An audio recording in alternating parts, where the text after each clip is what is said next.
আমি জানি না আপনাদের এলাকায় অর্কেস্ট্রা হয়, হয়তো।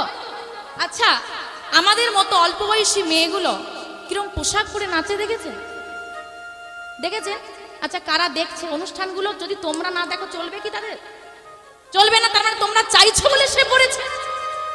যে মেয়েটা পড়েছে তুমি খোঁজ নিয়ে দেখো, ওই মেয়েটার ভাইকে পড়াতে হবে বাবা মানে। সে পেটের দায়ে তোমাদের মনোরঞ্জন করবে বলে নিজের লজ্জাটাকেও বিক্রি করে দিয়েছে। তোমরা যদি না চাও সে পড়বে না। এখন এই মেয়েটা যত বেশি নাচতে পারবে তোমাদের কাছে গিয়ে, তত তোমরা টাকা ছড়বে। মেয়েটা জানি টাকাটা পেলে আমার বাবা অসুস্থ, আমি বাবার ট্রিটমেন্টটা করাতে পারবো। পাচ্ছে কেন? ভালো লাগছে বলে আপনাদের মতো মানুষই তো তাকে দিচ্ছে, কিন্তু সে তো বাধ্য। কি বাবা, আমি কথাটা কি ভুল বললাম? বাবা আমার কথা যদি ভুল হয় একজন বলুন যে মা তোমার কথাটা ভুল।